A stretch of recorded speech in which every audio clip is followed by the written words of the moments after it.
This is a view of the cargo portion of the M Coupe. I've taken the floor out to show you what the Randy Forbes reinforcement to the subframe, differential, and unibody rear end is consisting of.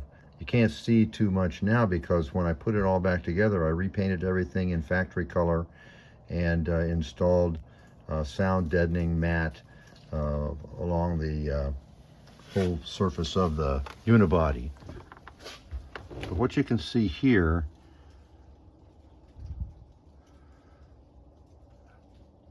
about a 3-inch wide strip across the entire car is where the subflooring is cut out with a saw and welded into the opening that's made once you cut out that sheet metal.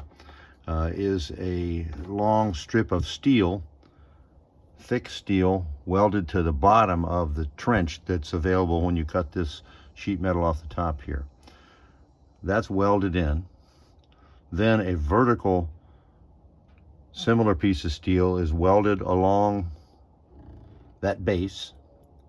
And then the final piece of steel that you see underneath this sound deadener is welded in there and connects both sides of the unibody of the car together with what amounts to a self-constructed I-beam. It's stronger than a girder on a skyscraper.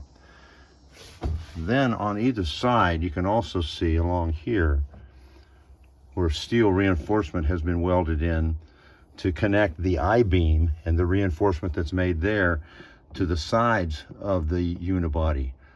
That's done here, and it's done here. Anybody who's got a Z3 with a powerful engine, not the 4-cylinder versions or the base 6 cylinders, needs to check along underneath all the weather coating, sound deadening, and the other stuff that's sprayed into the interior of the car when it's originally built. Check along and see if the rivets or the spot welds, excuse me, along here are sound. Along here and along here is where you'll see problems if the spot welds have been compromised, which is the earmark of the rear end subframe differential mount problem that all Z3s are susceptible to. And you can't see that unless you scrape out all of the stuff that's sprayed in at the factory. So it's very hard to get underneath. And once you look underneath there, you can see. But now nothing is ever going to happen to this. You'd have to, I don't know what you'd have to do to hurt it. So this is what it looks like underneath the trunk floor in the compartment of the M Coupe that is right behind the seats and underneath the stereo.